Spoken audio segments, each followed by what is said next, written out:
So are you struggling to make the most of your weeks nowadays?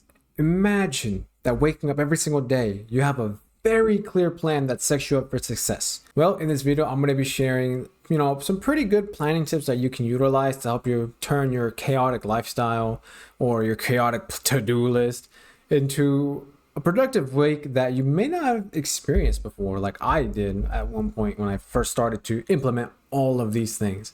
Hello everyone, my name is Jonathan Aquino and I help teach the next generation. So there is no better feeling, honestly, than having a week that is planned out. And when that week is done, you are like so far ahead compared to everyone else. Genuinely, there's no better feeling because you have this big to-do list that's got to get done and you get that shit done. There's no better feeling. So there's actually 5 steps to kind of get a week set up where you plan it and it's the most productive week you've ever seen.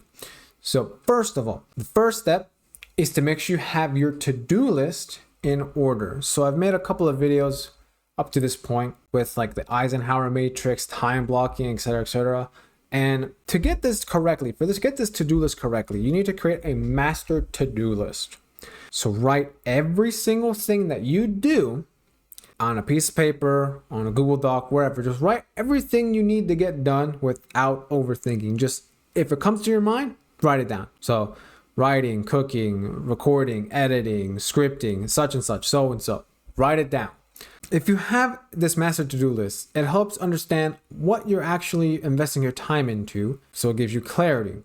It also helps reduce stress in the sense of, okay, so this is all the things that I do.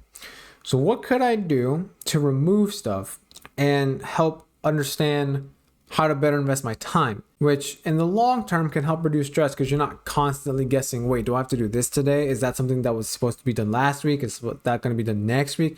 If you have it written down, you know when it has to get done. And then you also have a better idea of how to prioritize. So if you write down all the things and there's something glaringly obvious that you need to do right now, well, that opens your eyes to, oh, this has to get done like right now. Oh, these things can actually get pushed back. Oh, these things I do every day. So maybe I can kind of put them at like one specific time and then do them all so I don't have to worry about it.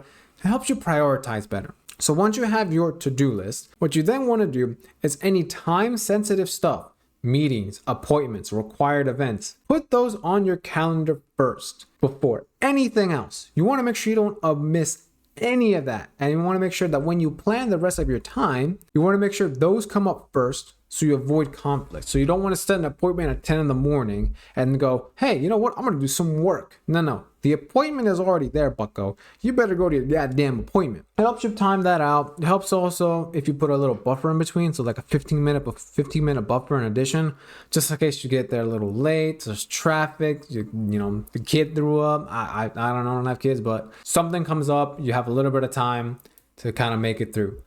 So this, honestly, a lot of people forget that they have appointments and such. So you should definitely, before putting anything else on your calendar, your to-do list and such, make sure you have put what things you have to get done at the specific time because they're time sensitive. Then I would follow the rest of it. Then I would add the rest of the stuff that you have that you need to get done with the caveat that you have the highest priority tasks very early in the day or the week, which is we using the eat the frog concept where you want to make sure you get the hardest, most difficult stuff out of the way first, then slowly over time, the work gets less and less. So for some people, that would be waking up, doing their 9 to 5, and in their 9 to 5, they have some given tasks and they knock out the hardest one first. So by the end of the day, it's like, damn, I'm just chilling, just reading emails, and I'm not worried about the big ass thing that I had to get done in the morning because, well, that's already done. For me, that would be, all right, so recording videos is the biggest thing that has to get done. By the end of the day, I'm just double checking emails, comments and such. So that just makes it super easy on me in the long run. So if you can do that, you'll honestly, just by doing that, you're all set. Genuinely schedule the important stuff that has to get done in the morning, schedule the meetings around it as well. So make sure you have the meetings first, scheduling around that. You should be good, honestly. What I wouldn't do is the next step is you might want to make sure that all the unimportant stuff is not on the calendar whatsoever. If it's not important to you furthering your goals, or you have to do it personally, it shouldn't be on there. You need to recognize that not everything has to be completed. Now, there might be some stuff that you have to get done, quote unquote, but you don't need to.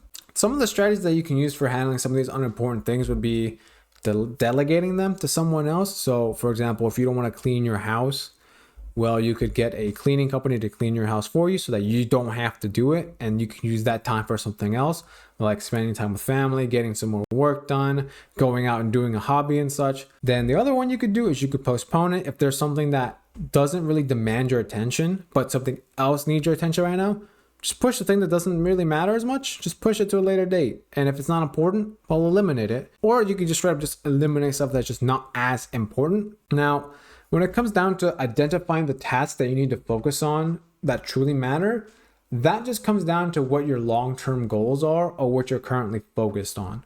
So I can't tell you what that is. That's not what I do. But if you can kind of get an idea of what, all right, so I feel like my goal is to get to so and so amount of income per month, or my goal is to get out of my job by this date. Whatever that goal is, as long as the big tasks that you're doing are going towards your goal, you're on the right track. And whatever isn't helping to get to that point, you can safely remove.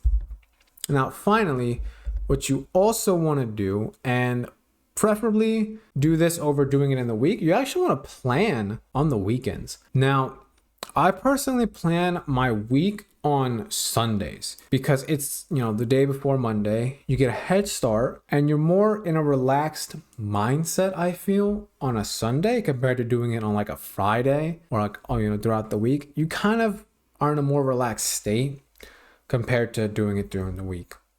So I would say plan on Sunday and also have work throughout the whole week, including the weekend. Now, I don't know if you're like a super duper, like you have to get busy, you gotta be doing something, such as myself. But I have found that I still want to do some form of work in the weekends because I still want to feel productive. I still want to work on my goals.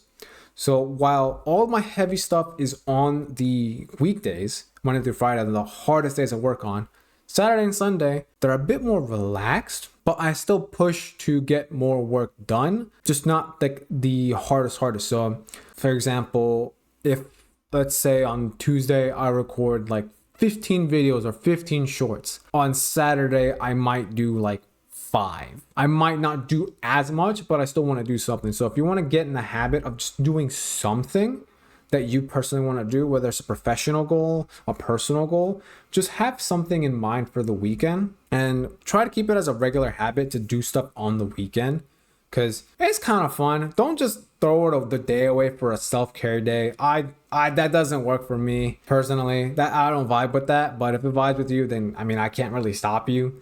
But just make sure you're doing something productive on the weekends and not kind of just wasting them away because they are still a part of the week. You can still use them to improve. So overall, the 5 tips, as I mentioned, is get a to-do list in order, have a master to-do list, then block time for the specific time events that you need, appointments, meetings, etc., important stuff that you have to go to.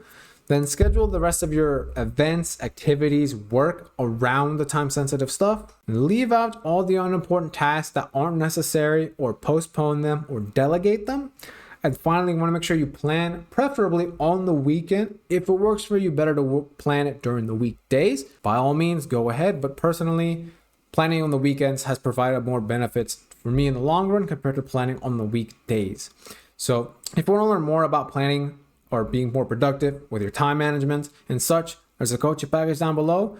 Let's go ahead and click on it so you and I can get together one-on-one to make sure you're an elite level time management expert.